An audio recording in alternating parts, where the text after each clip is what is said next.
విడుదలైన నుండి నేటి వరకు ఎన్నో సంచలనాత్మకమైనటువంటి అవార్డులను రివార్డులను తెలుగు సినీ వినిలాకాశానికి అందిస్తున్నటువంటి అంశం మనందరికీ తెలిసిందే. ఈరోజు ప్రత్యేక చర్చా కార్యక్రమంలో మనతో పాటు ప్రముఖ సినీ దర్శకులు ధవల మల్లిక్ గారు మనతో పాటు లైవ్లో అందుబాటులో ఉంటారు. మల్లిక్ గారు, వెల్కమ్ టు ప్రైమ్ 9 న్యూస్.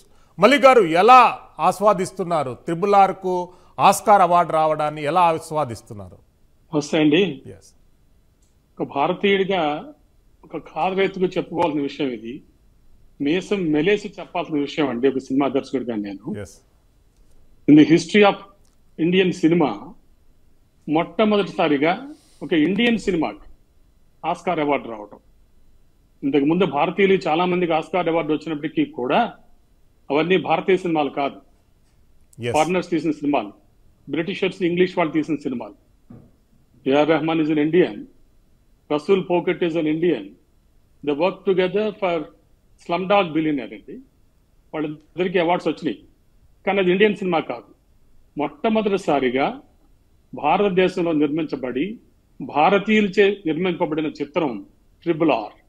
ఈ చిత్రానికి ఆస్కార్ రావటం కేవలం తెలుగు వాళ్ళకే కాకుండా భారతీయులందరికీ గర్వించదగిన విషయం అండి. ఇది ప్రతి భారతీయుడు గర్వించాలి, తెలుగు సినిమా ఇండస్ట్రీ కాదు.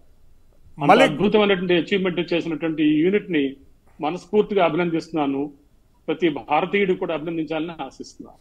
మల్లిక్ గారు, అంటే ఈ క్రెడిట్ అనేటటువంటిది అంటే ప్రతి ఒక్క సినీ యూనిట్ సభ్యులకు వచ్చినా కానీ ప్రత్యేకంగా ఆ పాట రాసినటువంటి చంద్రబోస్ గారికి కానివ్వండి, మ్యూజిక్ అందించినటువంటి MM కిరణ్ వారిని కానివ్వండి, ఇంకా టీం మెంబర్స్ అందరికీ ఈ క్రెడిట్ వస్తుందని చెప్పి మనందరికీ తెలుసు.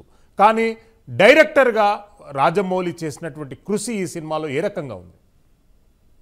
అసలు అన్కాంట్రవర్షియల్ గా అద్భుతమైన ఎఫర్ట్ అండి సినిమా. ఇది చాలా మంచి సినిమా తీశాడు అతను. మంచి అద్భుతమైన సన్నివేశాలను కన్సీవ్ చేశాడు. సినిమాని చాలా బాగా డైరెక్ట్ చేశాడు అతను. కథ నడిపిన విధానము, అసలు ప్రతి ఒక్కళ్ళు ప్రశంసించిన చిత్రము, తప్పకుండా ప్రశంసించాలి. అంతర్జాతీయ స్థాయిలో ఆస్కార్ లెవెల్లో అవార్డు రావడం అంటే చిన్న విషయం కాదు కదండి. ఇంతవరకు భారతదేశం నుంచి ఆస్కార్ గా నామినేట్ అయిన సినిమాలే 3 ఉన్నాయి: Mother India, Salaam Bombay and Lagaan. ఏ సినిమాకి అవార్డు రాలేదండి. సచిత్ రే కూడా ఒక హానరీ అవార్డు కన్ఫర్ చేశారే తప్ప ఆయనకు కూడా ఆస్కార్ అవార్డు రాలేదు. మొట్టమొదటిసారి భారతీయ చిత్రానికి సంబంధించి అవార్డు వచ్చిన చిత్రం RRR అండి. మల్లిక్ గారు, అంటే సినిమా టోటల్ ఇతివృత్తాంతం అనేటటువంటిది అంటే ఒక రకమైనటువంటి జాతి వివక్షను చూపే విధంగా ఒక ఆప్షన్ కనిపించిన, ఇంకొక ఆప్షన్ చరిత్రాత్మకంగా ఇద్దరు ఫ్రెండ్స్ కలయికల గురించి ఈ సినిమా ఉంది. ఇందులో జాతి వివక్షతను ఎట్లా అంటే వాళ్ళు ఎదుర్కొనేటటువంటి అంశాన్ని ఈ పాటలో మనకు స్పష్టంగా చూపించారు. అందులో మ్యూజిక్ డైరెక్టర్ కోణం ఏ రకంగా దీన్ని ప్రజెంటేషన్ చేసి ఉంటారు? లిరికల్ గా కానీ, సంగీత పరంగా కానీ, ట్యూన్ పరంగా కానీ, చిత్రీకరణ పరంగా కానీ, ఈవెన్ కోరియోగ్రఫీ కానీ, ఆ నటీనటులు నర్తించిన విధానం కానీ, ఎవ్రీథింగ్ అండి. ఈ పాటలో అద్భుతమైన మేకింగ్ ఉంది. చాలా అద్భుతంగా తీశారు పాటను. ఇందులో కొంచెం కూడా సందేహం లేదు. అసలు దీన్ని కాంట్రడిక్ట్ చేయాల్సిన అవసరమే లేదు. ఎందుకంటే సినిమా బిగినింగ్ లోనే డిస్క్లైమర్ వేస్తారు. ఎందుకంటే ఇందులో క్యారెక్టర్ నేమ్స్ ఇవన్నీ కూడా యాదృచ్ఛికంగా పెట్టినవే తప్ప ఇంకెవరినో తీసుకోవడం కోసం కాదు అని చెప్పి ముందే వాళ్ళు కన్ఫర్మ్ చేశారు. కాబట్టి దీని మీద డిబేట్ చేయడానికి ఏమీ లేదండి. మల్లిక్ గారు, అంటే టోటల్ సినీ ప్రపంచం దీన్ని ఎలా ఆస్వాదిస్తుంది? ఎందుకంటే గతంలో కూడా ఎన్నో చరిత్రాత్మకమైనటువంటి రికార్డులు అనేటటువంటిది రాజమౌళి గారి ఖాతాలో ఉన్నాయి. బాహుబలి 1 కానివ్వండి, బాహుబలి 2 కానివ్వండి, RRR.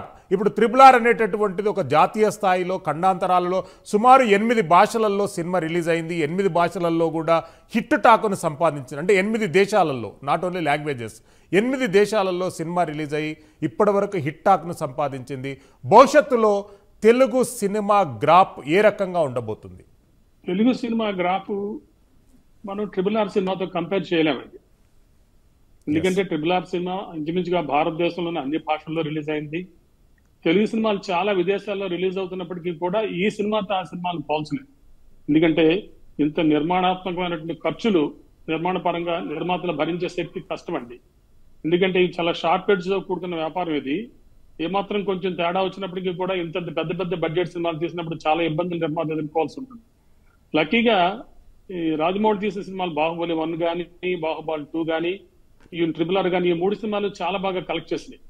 కాబట్టి పెద్దగా ఇబ్బందులు ఏం అనిపించలేదండి. మరి సాంకేతికంగా కూడా ఈ సినిమాని అతను చాలా అద్భుతంగా తీర్చిదిద్దాడండి. మిగతా సినిమాల్ని ఈ సినిమాతో పోల్చలేము. ఈ సినిమాని దృష్టిలో పెట్టుకుని మిగతా తెలుగు సినిమాలు తీయలేము. ఎందుకంటే ప్రతి సినిమాకి 300 కోట్లు 400 కోట్లు బడ్జెట్ పెట్టే సినిమా తీసే పరిస్థితిలో తెలుగు సినిమా ఇండస్ట్రీ లేదండి. ఎస్, మలిక్ గారు, చంద్రబోస్ గారు రాసినటువంటి పాట ప్రతి అక్షరం, ప్రతి లిరిక్ అనేటటువంటిది తెలుగుతనం ఉట్టిపదే విధంగా, తెలుగు పౌరుషాన్ని మనం చాటి చెప్పే విధంగా ఉన్నాయి. నాటు నాటు సాంగ్లో ప్రతి పల్లవి కూడా ఒక కామన్ మ్యాన్కు టచ్లో ఉన్నటువంటి పల్లవులు ఉన్నాయి. ఇప్పుడు ఎర్రజొన్న రొట్టెలోన మిరపతొక్కు కలిపినట్టు, మిరపతొక్కు కలపడం అనేటటువంటిది జొన్న రొట్టె అనేటటువంటి కాంబినేషన్ అనేది అది కామన్ మ్యాన్ కంటెన్షన్. ఎట్లా అంటే దీన్ని ఎట్లా ప్రజెంటేషన్ చేయగలిగారు? డైరెక్టర్ కానివ్వండి, మ్యూజిక్ డైరెక్టర్ కానివ్వండి, ఒక రచయిత కానివ్వండి, సింగర్స్ కానివ్వండి, వాళ్ళు ఎట్లా దీన్ని మెటీరియలైజ్ చేయగలిగారు? మలిక్ గారు, మిమ్మల్ని అడుగుతున్నాను. నేటివిటీకి దగ్గరగా ఉండడం. ఎస్, ఓకే అండి. నేటివిటీకి దగ్గరగా ఉండే పాట కదండి అది. జొన్న రొట్టె తింటాము, దాంట్లో పండు మిరపకాయ పచ్చడి లాంటివి తినటం అనేది ప్రతి సామాన్య మానవుని కూడా టచ్ చేసే విషయం. అది అదే విషయాన్ని చాలా చక్కగా చంద్రబోస్ గారు రాశారు. కీరవాణి గారు కూడా అద్భుతంగా చేశారు మ్యూజిక్. దాని ట్యూన్ పిక్చరైజేషన్ లో కూడా అసలు ఒకళ్ళతో ఒకళ్ళు పోటీ పడి చాలా అద్భుతంగా తీశారండి పాటని. రామ్ చరణ్ ఎంత బాగా నటించాడో, అతనితో పోటీపడి జూనియర్ ఎన్టీఆర్, వాళ్ళిద్దరితో పోటీపడి కోరియోగ్రాఫరు, డైరెక్టరు, కెమెరామెన్ అందరూ ఒకళ్ళతో పోటీపడి అద్భుతంగా నటించారు. ఎవరి డ్యూటీని, ఎవరి జాబ్ని వాళ్ళు 100% జస్టిస్ చేశారు. That is the result of Oscar award today. ఇవాళ ఆస్కార్ అవార్డు రావడం అంటే అంత చిన్న విషయం కాదండి. ఇంగ్లీష్ లో సినిమాలకు ఆస్కార్ అవార్డు ఒక్కొక్క సినిమా 4-5 తీస్తారు సినిమా వాళ్ళు. ఇక్కడ మన సినిమా అలా తీయలేం. ఖర్చు పెట్టినప్పటికీ కూడా అంతర్జాతీయ స్థాయిలో ఈ సినిమాని తీసి ఆస్కార్ లెవెల్కి తీసుకెళ్ళి ప్రమోట్ చేయడంలో రాజమౌళి, ఆ చిత్ర యూనిట్ అందరూ కూడా సఫలీకృతం అయ్యారు. వాళ్ళు పూర్తిగా అభినందనీయులు. మనస్ఫూర్తిగా అభినందిస్తున్నాను. అందరూ అభినందించాలి. ఇందాక మన కస్తూరి చెప్పినట్టుగా రకరకాల వ్యాఖ్యలు ఎప్పుడూ ఉంటూనే ఉంటాయండి. ఇవన్నీ కామన్. అవి వాటికి పెద్ద ఇంపార్టెన్స్ ఇవ్వాల్సిన సందర్భం కాదు. ఒక తెలుగు సినిమా డైరెక్టర్ గా నేను, అలాగే ప్రతి భారతీయుడు కూడా దీన్ని అభినందించాలి, ఆనందించాల్సిన సందర్భం అండి. మలిక్ గారు, అంటే ఇందులో మనకు ఒకటి స్పష్టంగా కనిపిస్తుంది. ఒక డైరెక్షన్ డిపార్ట్మెంట్లో ఉన్నటువంటి వ్యక్తికి సినీ ఫీల్డ్లో ఉన్నటువంటి 24 క్రాఫ్ట్ పైన అవగాహన ఉంటుంది, కానీ పూర్తిగా కమాండ్ ఉండేటటువంటి స్కోప్ చాలా తక్కువగా ఉంటుంది. ఇందులో మ్యూజిక్ డైరెక్టర్ మరియు డైరెక్టర్ల కలయికనే కాకుండా కొరియోగ్రాఫర్, ఆ స్టెప్స్ అనేటటువంటివి ఇప్పటి వరకు మనం ఎప్పుడు ఎక్కడ చూడనటువంటి steps, healthy steps, energetic steps. దీనికి ఎలాంటి కలయిక కూడి ఉంటుంది?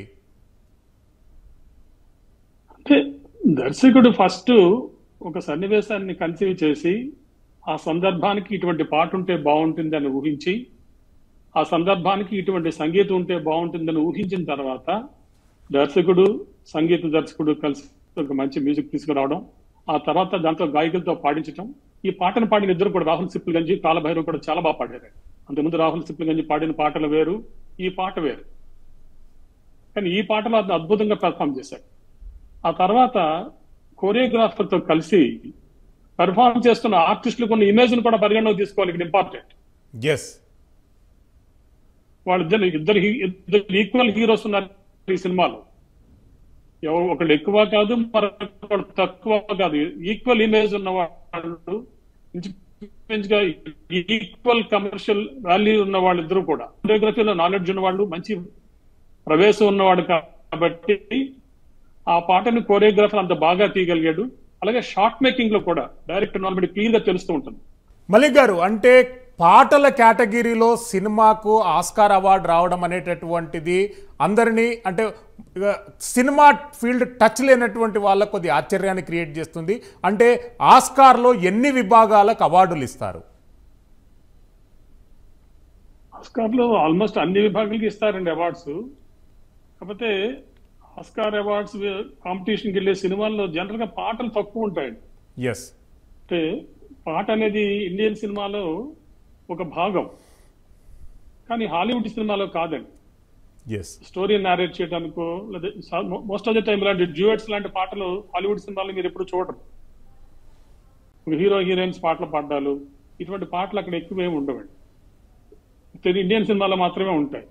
కానీ ఈ సాంగ్ ని ఒక సిట్యుయేషన్ సందర్భంగా ఒక కథని నారేట్ చేస్తూ ఒక థీమ్ తోటి తీసిన కథ సాంగ్ కాబట్టి దీన్ని వాళ్ళు కన్సిడరేషన్ లో తీసుకున్నారు. తీసుకుని original music content, original song కింద కంటెంట్ కింద తీసుకుని దీనికి అవార్డు ఇచ్చారు. పైగా ఈ అవార్డు ఇవ్వడంలో ఇక్కడ జ్యూరీ మెంబర్స్ లో 2, 3, 4 ఉండడం కాదు. కొన్ని వేల మంది ఉంటారు అక్కడ సెలెక్ట్ చేసేవాడు, ఓటింగ్ లో పార్టిసిపేట్ చేసేవాడు కొన్ని 10,000 మంది పైన ఉంటారు. సో అంతమంది మెప్పు పొందడం అంటే చిన్న విషయం కాదండి. ఈ పాటలో అంత కంటెంట్ ఉంది కాబట్టి, అంత విషయం ఉంది కాబట్టి ఆ పాట ప్రశంసలు పొందగలిగింది, ఇవాళ ఆస్కార్ను సాధించగలిగింది. ఇవాళ ఈ పాట గురించి ఇంత చర్చ జరుగుతుంది, ఇంత మనం మాట్లాడుకోగలుగుతున్నాము, మీడియా దీని మీద చర్చిస్తుంది, దీనికి ఇంత ప్రచారం చేస్తుంది అంటే there is something in the song. ఏమీ లేకుండా దీని మీద చర్చ పెట్టలేం కదా. తెలుగు సినిమాల్లో అన్ని సినిమాల్లో 6 పాటలు ఉంటాయి, 7 పాటలు ఉంటాయి, వాటి గురించి మాట్లాడడం కదండి. ఈ పాటలో కంటెంట్ ఉంది, మ్యూజిక్ బాగుంది, ట్యూన్ బాగుంది, మంచి కోరియోగ్రఫీ ఉంది, ఆర్టిస్టిక్ పర్ఫార్మెన్స్ ఉంది, మంచి మేకింగ్ ఉంది. ఇవన్నిటికంటే కూడా మంచి సిట్యుయేషన్. ఆ సిట్యుయేషన్ బాగా డెరైవ్ చేయగలిగారు డైరెక్టర్, అద్భుతంగా ప్రజెంట్ చేయగలిగారు స్క్రీన్ మీద. అందుకని ఇంత అంతర్జాతీయ స్థాయిలో ప్రశంసలు పొందగలిగింది. ఇవాళ మనందరం కూడా ఈ పాట గురించి మాట్లాడుకునే అవకాశం వచ్చింది. మలిక్ గారు, అంటే ఇప్పటి వరకు తెలుగు సినీ ఇండస్ట్రీని ప్రభుత్వాలు పట్టించుకున్నటువంటి దాఖలాల పోలేదు. 2 రాష్ట్ర ప్రభుత్వాలు కూడా తూతూ మంత్రంగానే సినీ ఇండస్ట్రీ పైన వాళ్ళ వరాలు అనేటటువంటివి ఉన్నాయి. ఆస్కార్ అవార్డు వచ్చినాక వీళ్ళ పద్ధతి, వీళ్ళ పంతా ఏమన్నా మారే అవకాశం ఎంతవరకు ఉంది? ప్రభుత్వాలకి అనేది లాంటిది, ఈ వ్యాపారం నుంచి ప్రభుత్వానికి ఎంత ఆదాయం వస్తుందని చూసుకుంటారండి వాళ్ళు. అంతకుమించి సినిమాను ప్రమోట్ చేయడంలో వాళ్ళకి వేరే రకమైన ఇంట్రెస్ట్ ఏమి ఉండదు ప్రభుత్వాలు. సినిమా అనేది ఒక వ్యాపారం అంతే వాళ్ళకి. దీని నుంచి ఎన్ని ట్యాక్సెస్ వస్తాయి, దీని నుంచి ఎంత ఎంప్లాయ్మెంట్ క్రియేట్ అవుతుంది, ఇలా ఎంప్లాయ్మెంట్ ఎలా జనరేట్ చేయొచ్చు సినిమా ద్వారా అనేది ఆలోచిస్తారు తప్ప ప్రభుత్వాలు సినిమాను ప్రమోట్ చేయడం కోసం ప్రభుత్వాలు పెద్దగా పథకాలు ప్రవేశపెట్టమండి. ఇప్పుడు ఇచ్చిన సబ్సిడీలు ఇవన్నీ కూడా ఎప్పటి నుంచో ఉన్న సబ్సిడీలు, ఇదే రాయితీలు కంటిన్యూ అవుతున్నాయి తప్ప కొత్తగా ఇప్పుడు ప్రభుత్వాలు ఏ రాయితీలు ఇవ్వటం లేదు. పైగా ఇప్పుడున్న వాళ్ళకి సినిమాల గురించి పెద్ద అవగాహన ఉందని ఇప్పుడు నేను అనుకోవట్లేదు. సినిమాటోగ్రఫీ మినిస్టర్స్ కానీ లేకపోతే ముఖ్యమంత్రులకు కానీ సినిమా వాళ్ళు అంటే ఒక యాక్టర్గా పరిగణిస్తారే తప్ప వాళ్ళు సినిమా అనేది ఒక వ్యాపారం తప్ప, సినిమా థియేటర్ ఒక వ్యాపారం, దాని నుంచి ఎంత రెవెన్యూ వస్తుంది అది చూసుకుంటారండి వాళ్ళు. పెద్ద పెద్ద రాయితీలు అవి ఇచ్చేస్తారని అనుకోవట్లేదు. మలిక్ గారు, అంటే ఎలాంటి సెలబ్రేషన్ చేయబోతున్నారు? ఒకవేళ వీళ్ళు ఆస్కార్ అందుకొని రిటర్న్ వచ్చేటప్పుడు తెలుగు సినీ ఇండస్ట్రీ మొత్తం యూనిఫైడ్గా ఆలోచించి ఏదన్నా స్వాగతం కానీ అట్లాంటిది ఏమన్నా సెలబ్రేషన్స్ ప్లాన్ చేస్తున్నారా? సినిమా ఇండస్ట్రీలో చాలా ట్రేడ్ బాడీస్ ఉన్నాయండి. 24 విభాగాలకి 24 ట్రేడ్ యూనియన్స్ ఉన్నాయి. ఇవన్నిటిని సమ్మిళితం చేసి పనిచేయించే ఫెడరేషన్ ఉంది. వీళ్ళందరూ కలిసి తప్పకుండా ఏదో ఒక మంచి నిర్ణయం తీసుకుని ఎలా సన్మానిస్తారు, ఏం చేస్తారని సంబంధం. థ్యాంక్ యూ మలిక్ గారు. ఏది ఏమైనా కానీ RRRకు ఆస్కార్ పురస్కారం రావడం అనేటటువంటిది జాతీయ అంతర్జాతీయ స్థాయిలో ఇది ఆనందోత్సవంగా ప్రతి ఒక్కరు సెలబ్రేట్ చేసుకోవాల్సిన అంశమని వక్తల అభిప్రాయం వ్యక్తం చేశారు. ప్రత్యేక చర్చా కార్యక్రమంలో పాల్గొన్న వక్తలను ధన్యవాదాలు తెలియజేస్తున్నాం. Keep watching prime 9 news. Silveri Shri